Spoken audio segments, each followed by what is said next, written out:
Okay, we'll go ahead and get started. Good evening, everyone, and welcome to our webinar, The Art of Negotiation, which is part of our Get That Job webinar series here at the Champaign Public Library. My name is Jordan Neal, and I am the career librarian here at the library, so thank you all for joining us. For the latest library news and updates, please visit our website, champaign.org, for more information, or you could, of course, follow us on social media if that's an option for you. You can email us at librarian@champaign.org, or you could just chat with us just by visiting the homepage of our website. We are still offering our Book a Librarian service virtually if you need any help at home. To request a session, just visit champaign.org/bookalibrarian to fill out a request form. We're still also offering our curbside services if you would prefer not to come inside the library. Moving on to a couple of Zoom features available to you that might help during this webinar. Depending on your computer or device, you'll see a chat and raised hand option. Clicking on the chat will open or close a chat box on the right side of your Zoom window, or sometimes it displays in the middle of your screen, and you could drag it around, again, depending on your computer or device. You also have the option to raise hand to receive assistance. You could use this if you have any technical difficulties or you would like to speak and ask a question if you prefer not to type in the chat. We invite you to use the chat or raised hand option to ask questions or leave any comments. Our presenter is happy to pause for any questions, but he will also leave some time at the end of the presentations for those questions. I would also like to remind everyone that the webinars are recorded, so just be mindful when you share those questions and comments. And then finally, I would like to introduce our presenter, Mike Firmand, who is the Associate Director for Career and Professional Development in the Graduate College here at the University of Illinois. Mike has graciously presented on behalf of the library before, I believe, when he discussed CVs with us. We're so glad that he's joined us again. So with that, Mike, I will turn it over to you. Thank you. Thank you for the intro, and thank you for having me. I enjoy doing it, and so I'm happy to be here. Let me share my slides and I can get started. And while I get those ready, I will just sort of echo what Jordan said, that I am happy to answer questions throughout. At any point, don't hesitate to use the chat or raise your hand and unmute so we can do that. But I will leave time for questions at the end. But I try to keep things pretty informal and casual, so don't hesitate to interrupt me. So, yep, tonight we're talking about negotiation, and including in that, I will talk a little bit about the common pieces of a job offer and how you might evaluate and prioritize those pieces, as well as the process and even some phrasing and helpful language to help navigate through a negotiation session. So before you negotiate, you have to receive a job offer. You've applied, you've gone through the interview process, and now you're at the stage where an employer has extended you an offer. Commonly, those offers are extended by phone. Now, increasingly seen that communication coming through email too, but it's very typical for a hiring manager or someone in human resources to reach out to you by phone to give you that good news that they are going to extend you the offer. You have a few goals when that phone call comes. The big thing to keep in mind is you do not want to verbally say yes, verbally accept the offer on the spot. Even if you feel you're ready to, just fight that impulse to give them that confirmation in that moment. You can still be excited, obviously. It's good news, it's a good thing. So thank them, express that excitement. But you need to get a couple pieces of information, more than a couple. You need to get some more information before you make a decision on whether you're accepting. So some things that you would want to ask them explicitly in that communication is, when is their deadline? When is their need to know by date? Basically understanding how much time you have to make a decision whether you're going to accept the job or not.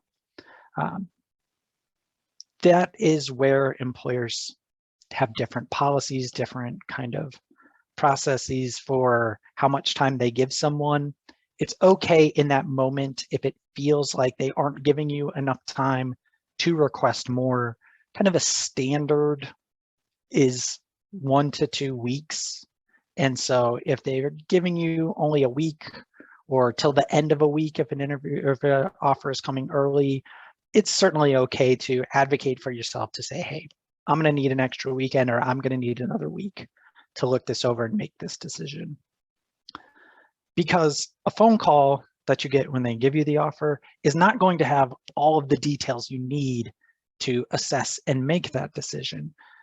Many times that phone call will hit on some high-level information, such as starting salary or expected start date, but there are a lot of other pieces and details that you'll want to review before you decide to negotiate or before you decide to accept. So another thing you need to ask in that initial communication is, how and when will you be receiving the full offer? Now that would typically come in some kind of writing, some document that they would email you after the phone call. So if you get that call, be happy about it, but be clear about asking when their need to know by date is, and whether you need to ask for more time right away, and when and how you'll be receiving the full offer in writing.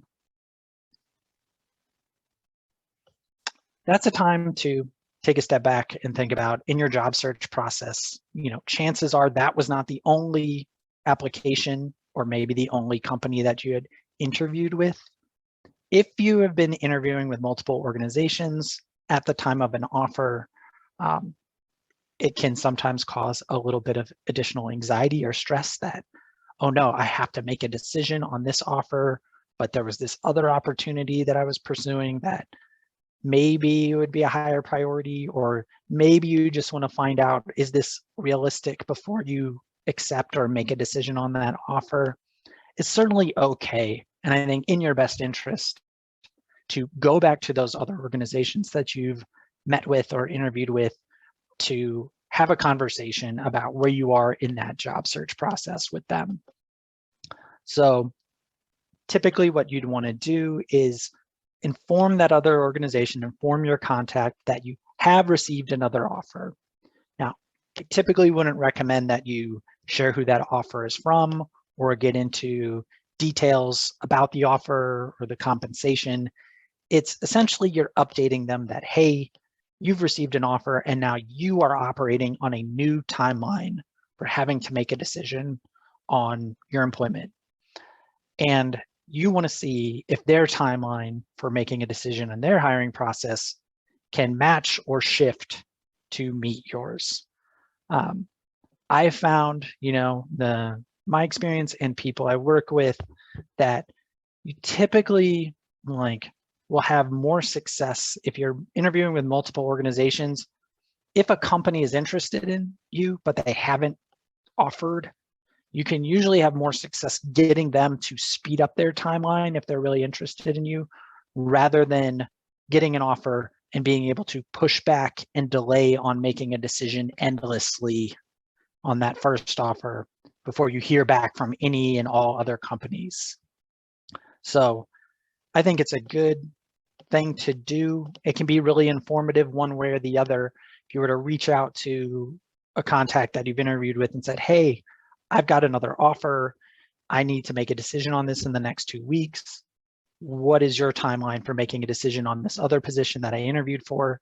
If they say something like, our timeline is our timeline, we're not going to adjust, thank you, that can be certainly a sign that, chances are they weren't all that interested in you.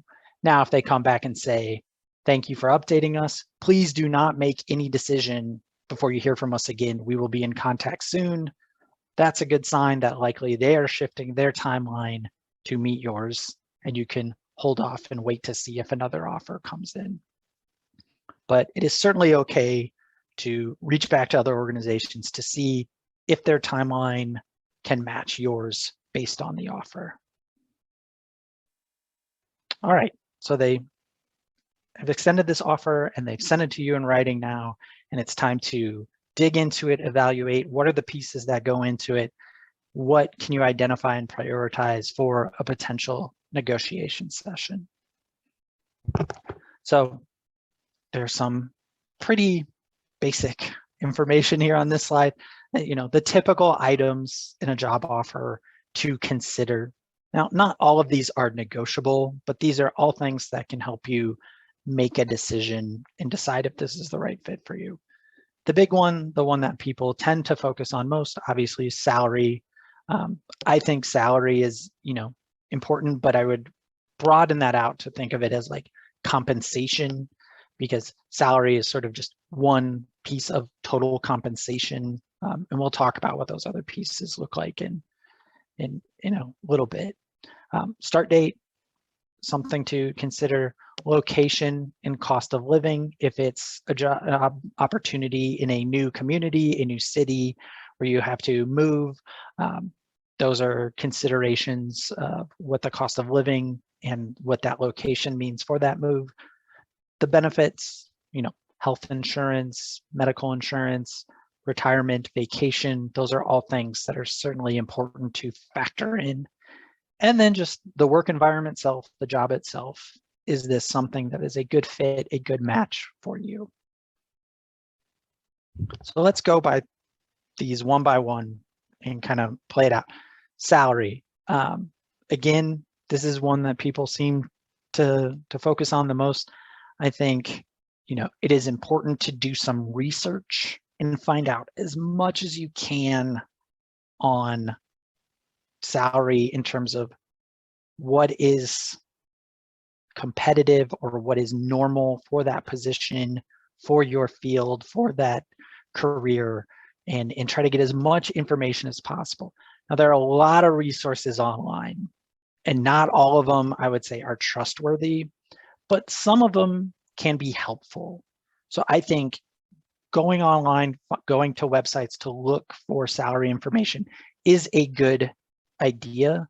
I would just not fixate on one resource, one website as the end all be all, like this is accurate. I would get as many pieces of information as I can and compare. I'm going to give you an example of one, and I'm going to switch my share to show it.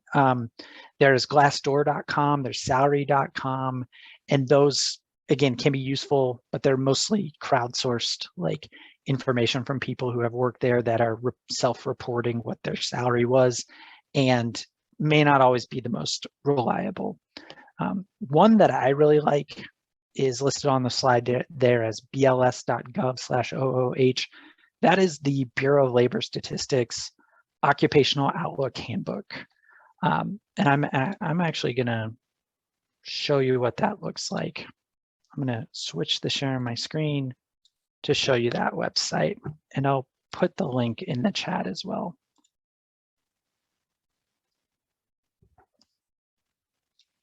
All right, so hopefully everyone is seeing the main page for Bureau of Labor Statistics Occupational Outlook Handbook. Essentially, it's pretty straightforward. This is a database on careers and occupations that the federal government keeps. You can use the search bar right there to type in a job. I'm just going to pick engineer as a broad, could mean 100 different things. And I type that in, and it brings up search fields of various titles that I can click on. I click one, and it pulls up a separate page with more detailed information on a civil engineer. And the first thing that comes up in the table is median pay. So I can automatically get a baseline across the United States. This is the average pay for someone with this job title. There's also a pay tab. Thank you for putting that in the chat for me. There's also this pay tab where you can get some more information, some more nuance on the differences in pay across various details or different types of occupations under that title. The last place I'll show you to look for salary information, it's actually hiding, which is why I like to share this. It's actually in the state and area data tab. If you click on the link, it'll be the second link, which is just the title of the occupation you looked up. It will again pull up a separate page, and it is just a series of maps where you can look across and see across the United States, in different large metropolitan areas and cities, what the hourly wage and the annual wage based on the averages are for that occupation. And I just think that's a really nice comparison to say, you know, someone who has this role in Chicago will make this versus someone who has this role in Los Angeles. And then you can use other means to look at, you know, adjust for where that job is that you're applying to or where you're possibly taking, such as Champaign-Urbana, to say, if they're making this in Chicago, what would that translate to in Champaign-Urbana? And a way you can do that is through something called a cost of living calculator. A cost of living calculator, this is one just on CNN's website, is a place where you can type in a salary, look at it, and compare across. They have Champaign-Urbana in here and say, I live in Champaign-Urbana. I want to live in, you know, St. Louis. This is what I make here. This is the comparison. Here are the differences in kind of the basics, housing, utilities. So I think it's just a nice way to use different pieces of information to say, this is how much median pay this occupation makes across the United States, and translating it for what that cost of living would be normal for in our community or other communities that the job may be available in. So I'm going to switch back to my slides. Again, the main thing is do some research, look things up, get an idea for what salary is normal for that occupation, and adjust for cost of living where the job is. Now, there's also things like bonus, maybe there's commission based on sales or performance, and raises. Those things can be communicated in an offer too, so pay attention to those. All right, moving on, start date. So when do they expect you to start? And even more important, when will you first be paid? Are you paid monthly? Are you paid every other week? Will you be starting like in the middle of a pay period? So you may not get a full check the first time it comes through. These are all good things to be in mind when you're thinking about the start date. Start date is usually flexible. If you think about it, you know, they've offered you the job, they've selected you as their top candidate. Most employers are willing to be flexible on that start date because they want you to come in and be that person, and rather than going back to their second choice. If it's not flexible, you'd expect that to come up in an interview process or be listed in the job posting to say, you know, hey, we need someone right away. We expect someone to start by this date. That's something they're usually going to check ahead of time if it's really important to them before you get to the offer. Moving expenses. So if you're moving to an entirely different city, an entirely different state, some employers do cover moving expenses. That's something to take into account. I think the key things to keep in mind is understand if it's something that they reimburse you for after you've paid, and you may have to provide some receipts or documentation, or if they just say, hey, this is more like a bonus, we're going to give you, you know, a few $1,000s for moving expenses. We trust that you'll use it for what you need to get done. And so if you are anticipating a big move as part of taking a new job, I think it'd be important to educate yourself on the cost of moving so that, you know, in a possible negotiation, you can determine, is the amount they're covering enough? Or if they're not covering anything, how much would you need to ask for if you were to negotiate for those moving expenses? Just some other things to keep in mind. Now, if you're just moving across town, or even, you know, within a few hours driving distance, an employer is maybe not going to include those things like moving expenses, but certainly can't hurt to advocate if you do find yourself in a position where you have to have a substantial move. Benefits. we put that right at the top of this slide, that these are often not negotiable. Like these are standard kind of policies and benefits that are given to employees. But I think it's critical to understand what benefits the job is covering, because it helps you determine, in terms of that salary or that compensation, how much of that take-home pay will you actually be getting. So if an employer is covering for things like health insurance, how much is an employer going to pay for the premium, and how much are you responsible for? It's very common for an employer to pay, somewhere over half, 75 to 80% of a monthly premium, but that means it's 20% of that insurance premium that's coming out of your check each time. Will they cover dependents? What are your needs? These are all good things to educate yourself on. If you are interested in retirement plan options, what will an employer offer? Sometimes they have what they call like employer matching contributions. So if you put X% of your paycheck into their retirement plan, they will match that percentage and essentially double the money you're putting away for retirement. But it's very common that those benefits aren't given to you on day one, that you have to work 6 months, a year plus for that employer before you can have access to things like retirement benefits. Vacation and sick days, those are very common parts of benefits. Again, not always negotiable to ask for more, but important to educate yourself on how you can use those. Some places you walk in the door and they say you have X amount of weeks vacation and these amount of sick days and you can use them whenever. Some they accrue over time, meaning that you won't have earned, the week of vacation that you need until you've worked there and for a few months.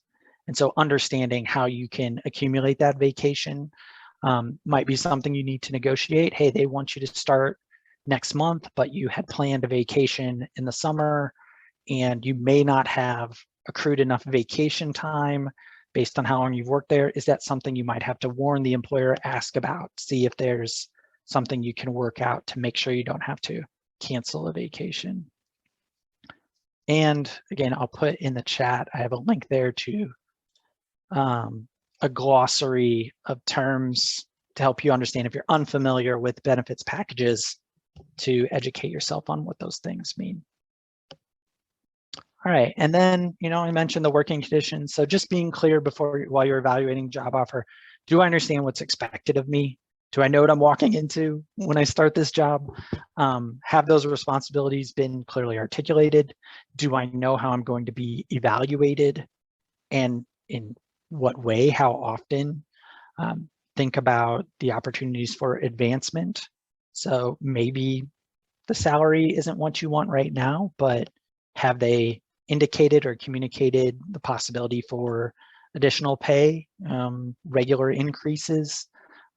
Just all things to factor in that, an offer in the moment, exists in that time and space, but there might be better opportunities in the future with that job than what the offer may communicate. All right, so you've looked at all those pieces and you've thought about what is in that offer, and you kind of have to make a gut check decision at that part. And maybe you've decided that you want the job as is. Maybe you've decided you need to negotiate. Maybe you've decided after looking through it that, hey, I don't feel good about this. I don't want this job.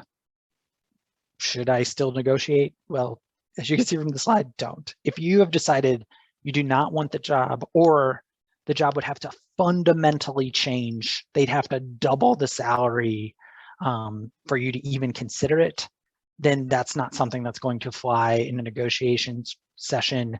So if you decide you don't want it, don't negotiate.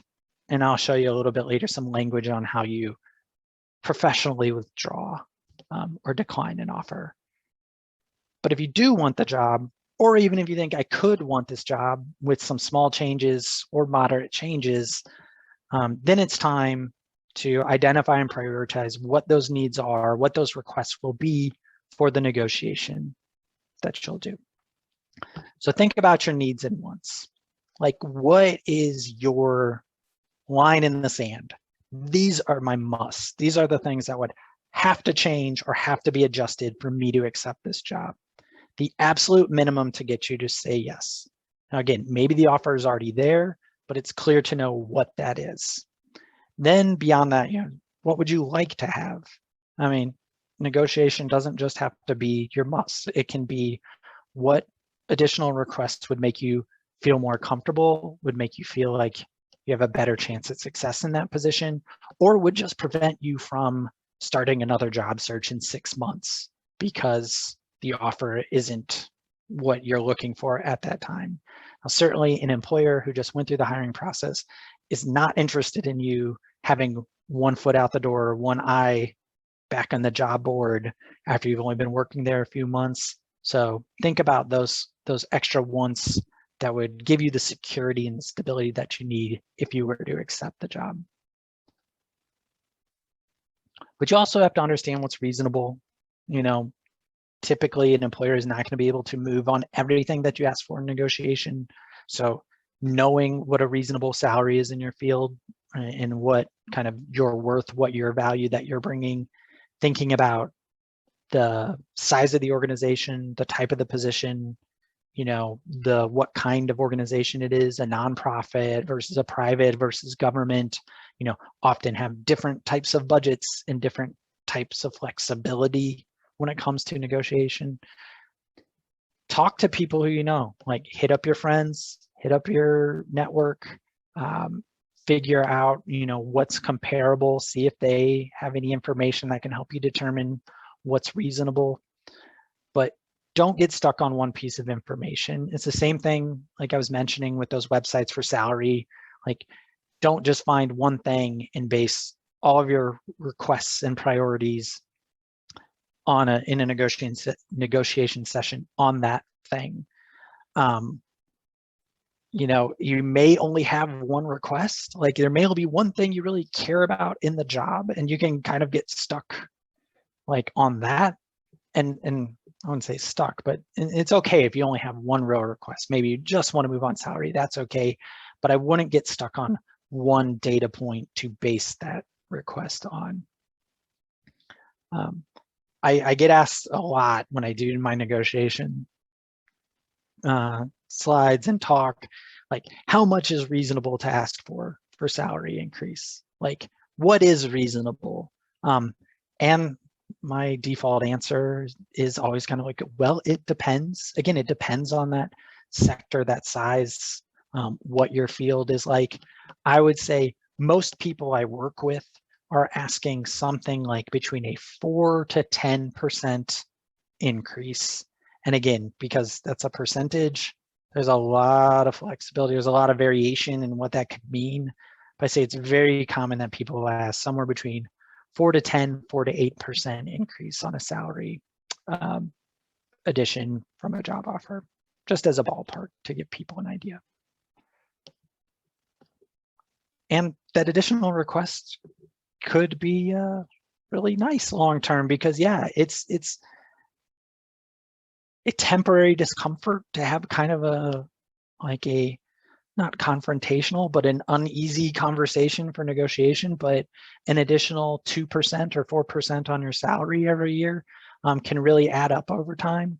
So this is just a quote to remind you, it might be worth some slight discomfort to advocate for yourself. I've worked with people who, have negotiated themselves a $1,000 raise, and on a job offer. And that doesn't seem like a lot in the grand scheme of things, but every annual increase beyond that will just be a little bit sweeter, a little bit more, because they advocated for themselves at one time. All right, so I've talked a lot about kind of job offer evaluation, prioritizing.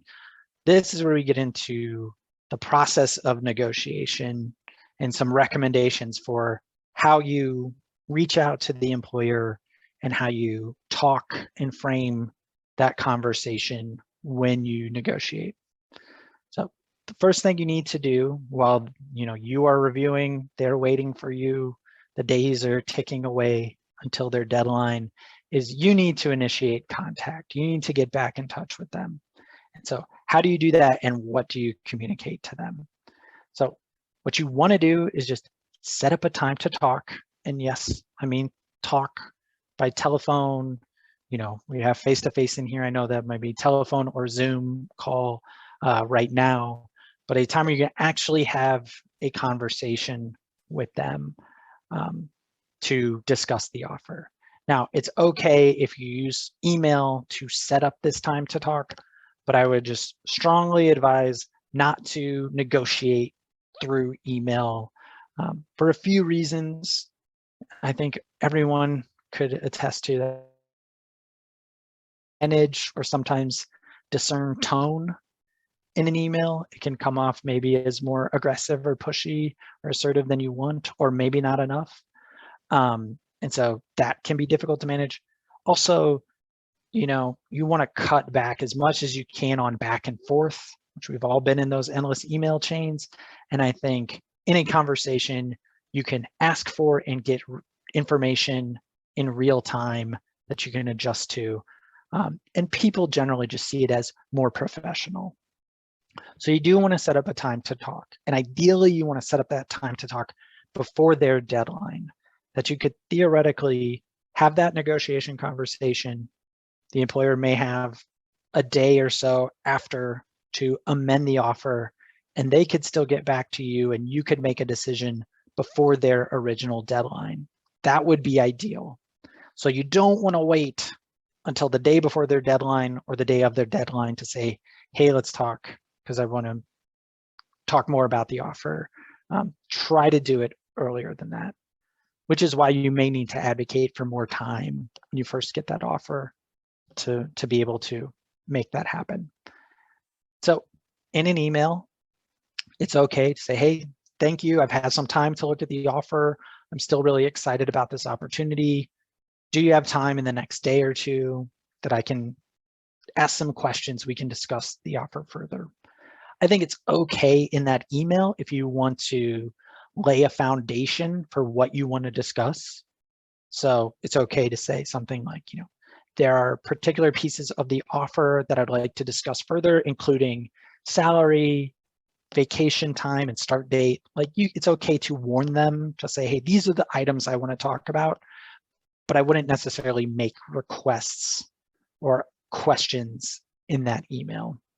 I think the benefit of sending that email with a like, here are the items or here are the pieces that I want to discuss, is that it tells that contact, it tells that person, hey, if we need to bring in someone else in this conversation, some other decision maker, someone from human resources or the direct supervisor, like we know this is what we need to talk about. So they know, okay, well, maybe I need to bring in someone else for this phone call so that we have the right people in that conversation.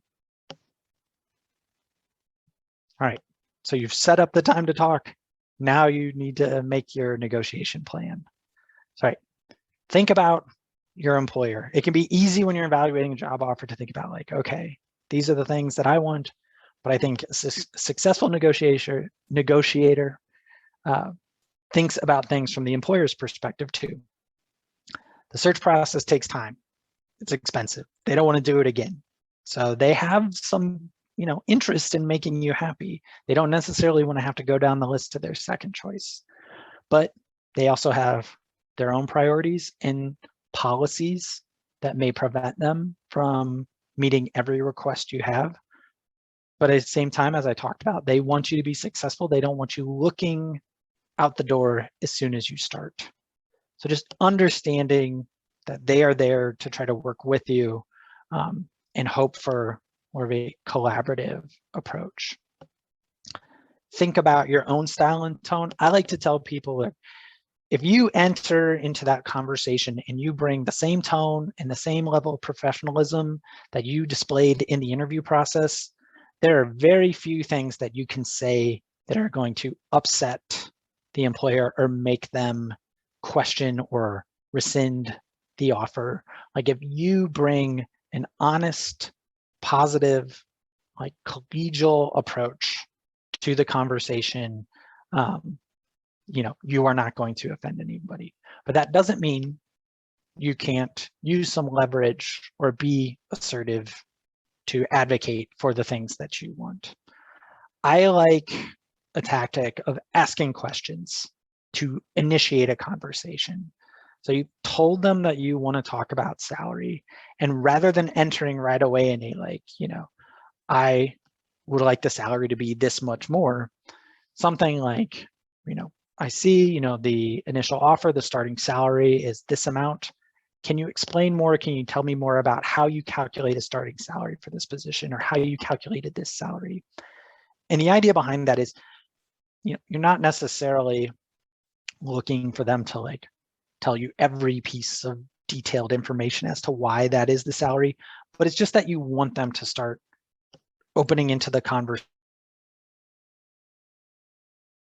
explaining something, and it makes it easier to position you to kind of respond when they say, well, we factored in your 3 years experience doing this and your degree or this and that, or they might say, well, this is just the standard baseline starting salary for this position. That's just what we offer every time. And then you have a little bit more information to then frame your request and frame your response to say, well, I'm not the average person starting this position, so I think I don't, I think I deserve more than what the average position starting salary would be. So some options here again is just some ways that you can frame the conversation, start it. So some phrasing, thanks again so much for asking me to be part of your team. I know that my underlined piece can be your own customizable thing. Here we have experience managing large events will be a great benefit to the organization. And I think you can just think about what is that unique selling point? What is that strength that got them interested in you? Remind them of that. Hey, I'm interested in the offer, but there are a few items I want to discuss more. I know you may not be able to make all of these changes, but I genuinely appreciate your willingness to talk about it with me, to take a look at it. Showing that honest, polite, professional approach. Again, thinking about what value you're adding, what were your qualifications that can help you justify asking for more? How would saying yes benefit them? So here we have some phrasing, the starting salary was this. My expectation was the salary was going to be in a range between 45 to 50,000. Based on my research, that amount more appropriately reflects my qualifications and experience. And again, I think you could customize that qualification as an experience part, as well as the importance of this position. If we can agree on a salary that fits in my preferred range, I'd be happy to accept the offer.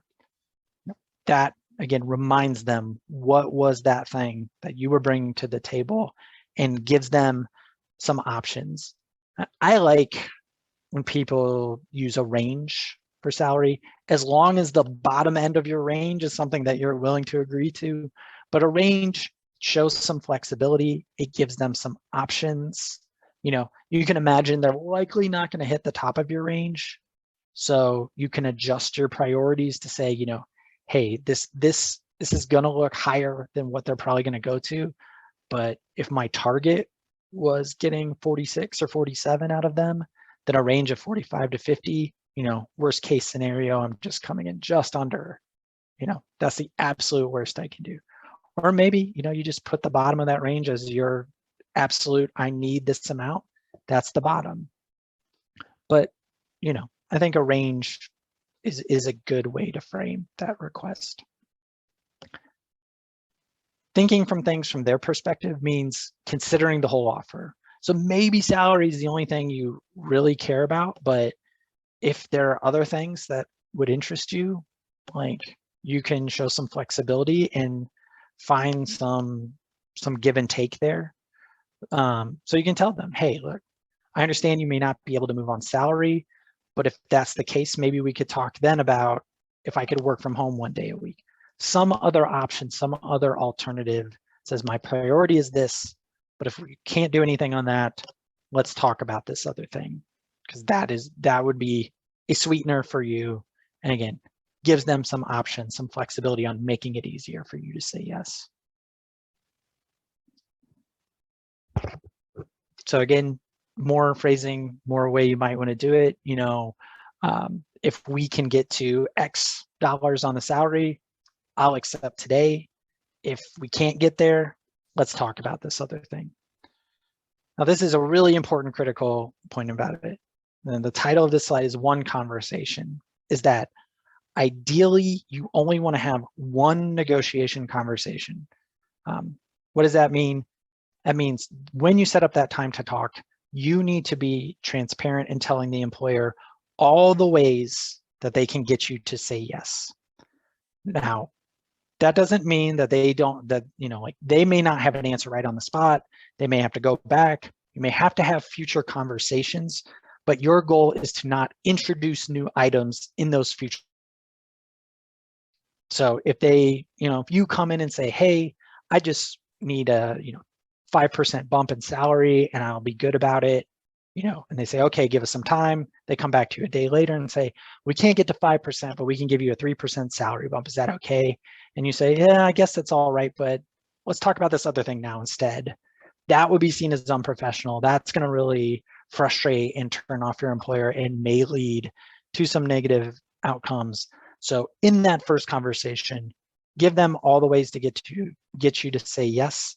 And they may have to come back to you and you may have to talk more times and they may introduce different pieces, but your job is not to do that. You need to make sure it's all out on the table in that first conversation.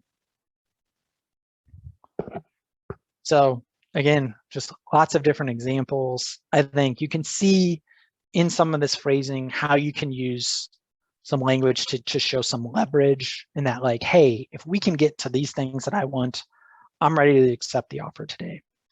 You can tell them, hey, I have a few other interviews right now, but my preference is to work here. If we can get to where my range is in salary, I'll tell all those other places that I'm not interested anymore and I'll accept your offer. That's a way where you can use that leverage. Now, again, I wouldn't necessarily like shop numbers if you have multiple offers, but you may need to be transparent. I wouldn't come into and say, hey, your competitor in crosstown offered me this amount. Can you beat them? That might be seen as a little bit too aggressive, but you can say, I do have a competing offer. Like, it's in this range. Can you give me your best offer so I can make a decision? I have seen cases where, in a negotiation, a company who has offered says, if you show us a competing offer, we will match it. Like, you have to provide the paperwork, and that's just their policy. That's what they do. So that just speaks to why you shouldn't make things up, because employers may call you out on it. But if you do have a competing offer, it's certainly something then you could say, well, I'd rather work here. This is something they require. Here it is. Here's what the competitor offered. Can you get me there? But again, be honest. Don't make up other offers that don't exist. That doesn't mean you can't use some leverage to say, I have received interest from some other companies. I have had other interviews, but I'm willing to forego all of that if we can agree to these simple changes in the offer right now. So think about different alternatives and different ways the conversation might go. Like, again, they may not be able to move on everything. So have those alternatives. Think about that decision tree, that kind of yes, no, maybe, what will be your response. One alternative that I really like, that I've recommended people do this a lot during the pandemic when companies have had, less flexibility with salary. I recommend this a lot when people are interested in nonprofits who sometimes work on tighter budgets, is that idea, if they can't move on salary, to advocate and talk about when the first formal salary review or possibility for an increase will be, to say, look, I understand you can't offer more right now, but can we set up a time 6 months from now, or make a plan that 6 months or 1 year from now, we can revisit this conversation. We can have a formal salary review after I've started work here and I've demonstrated what I bring and what I can add. And that's a way, you know, again, it's not something as concrete as an increase right there, but it's to say that, you know, this was just one conversation and the conversation isn't really over, that, you know, you're willing to accept the job, but in 6 months or a year, you're going to revisit that salary to hopefully give you what you've deserved after you've demonstrated it. All right, so you've had that one conversation, you know, ideally they've made some changes, they've sweetened the deal. So how do you finalize and make your next steps? So they've come back after you've talked and said, okay, here it is, here's our best offer. You know, you need to make your final decision. Be certain enough if you're ready to say yes. Think about your alternatives. If it's a no, certainly okay if it's a no. But understand what that means.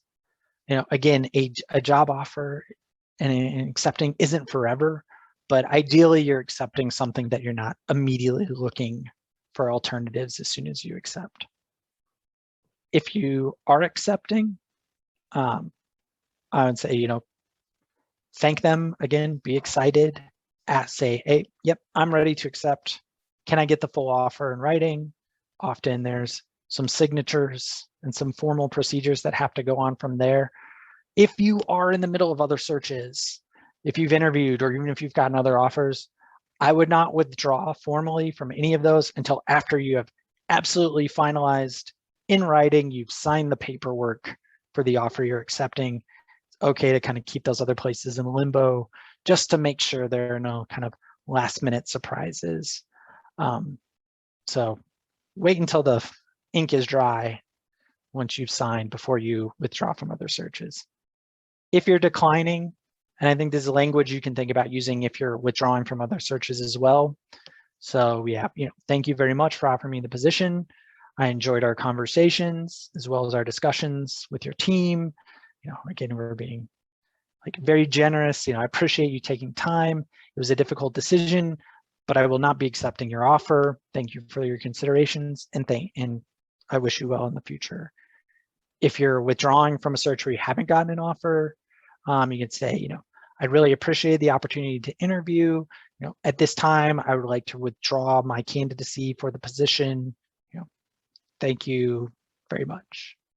Really brief. You don't have to tell them like, hey, I'm accepting another offer, or what have you. You know, they might be curious. They may ask.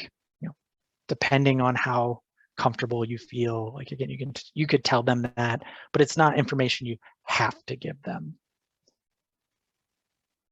All right, and then it's time to look ahead. You know, are you moving? You have a new place to go to. You know, maybe you have some new things to consider, like how you're going to get to work. Maybe there's different transportation issues you have to think about then. Maybe it's a different wardrobe. It's a different feel in that environment that you have to upgrade. But I just wanted to say, like, certainly take time to celebrate and recharge. As I mentioned earlier, you know, I've worked with someone who, you know, negotiated and they got a $1,000 increase.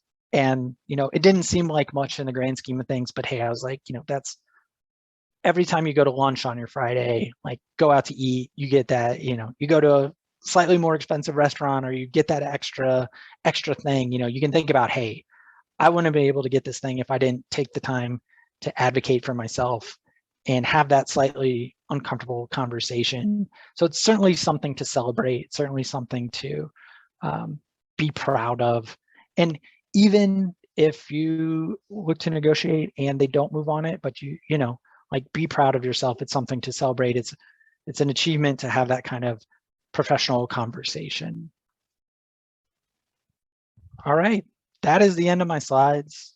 So it's a lot of information on those slides. It can be a little wordy. So I always feel bad for just like talking at people for 50 minutes, but I do have time. I'm happy to answer any questions. If you want to use the chat or unmute yourself. Yes, Mike, that was great. Very informative, very valuable. So thank you so much. Yeah, if you have any questions, feel free to type them into the chat. If you'd prefer to talk, just raise your hand and we can unmute you. Also, some great resources here in the chat. Yes, thank you for sharing that first one.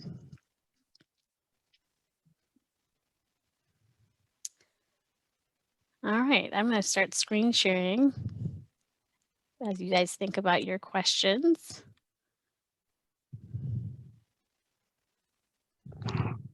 Oh, I think we might have a question here. Mike, is negotiating for more based on the value that I bring in, because chances of missing the opportunity? So I think if I'm reading that correctly, is like, is there a fear that negotiation is going to lead them to like take away the offer or like pull away the opportunity? And again, I would just stress that like if you are bringing the same tone and approach that you brought in the interview, like there are very few things that you could say that would make them say, no, we're not going to offer you that. We're going to like take this off the table now completely. Again, I think the value of doing some research, talking to people, thinking about what's reasonable, you know, even if you were to come in and ask for something like a 10% increase in salary, but you ask for it in a respectful, professional tone, like again, they may not be able to do it, but they're not going to take away the job offer after they've already identified you and given you that offer.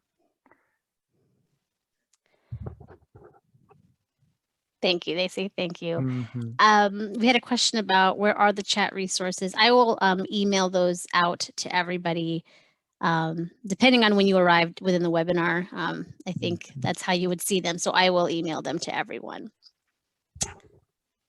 And then someone's asking, is there anything you recommend if you get a job offer you're genuinely excited about, but you don't want it right now? Any way to say not now, but maybe later if your current hire doesn't work out? Or have you burned a bridge at that point? Yeah, that's a really good question. And this is where the kind of tone and professionalism comes into play, where I, don't think you will burn a bridge by saying, look, this is a great opportunity. I'd be really excited about it, but the timing right now just does not work for me. And so I'm going to have to decline, is a totally fair and honest thing to say. I would recommend if you find yourself in that position, understand that there might be, I'll say like, hurt feelings on the other side, but I would make a point not to just like let that be kind of the last conversation or the last interaction that you make with that person.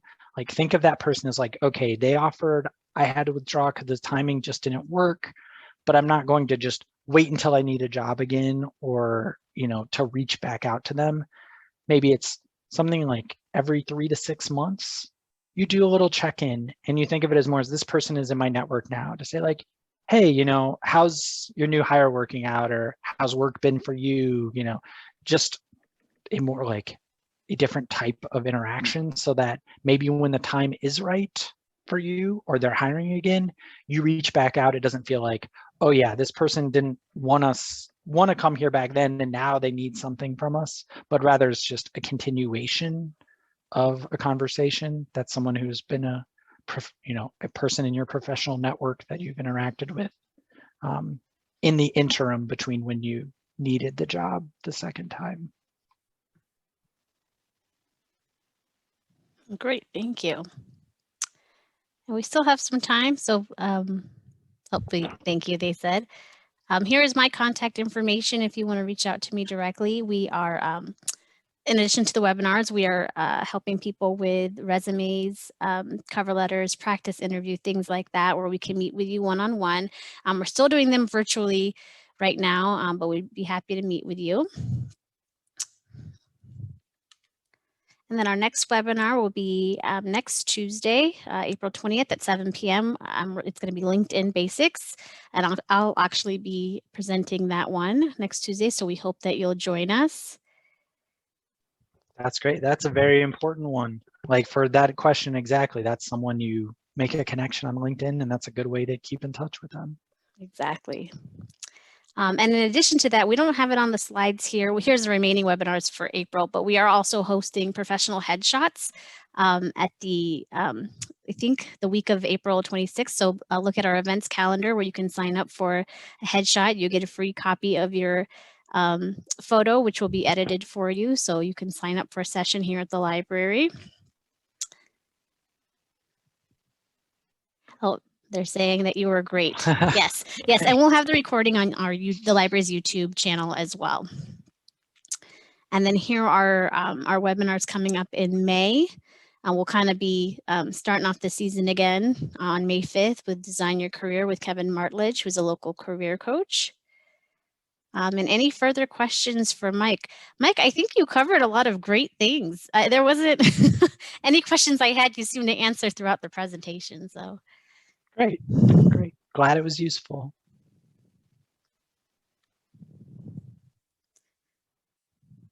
Okay. All right, well, I don't see any further questions from anyone. Once again, Mike, thank you for joining us. We appreciate your time and all of your insights. So I think I'll go ahead and end the webinar, and I wish everyone a good night. Take care, everyone. Good night, everybody. Thank you.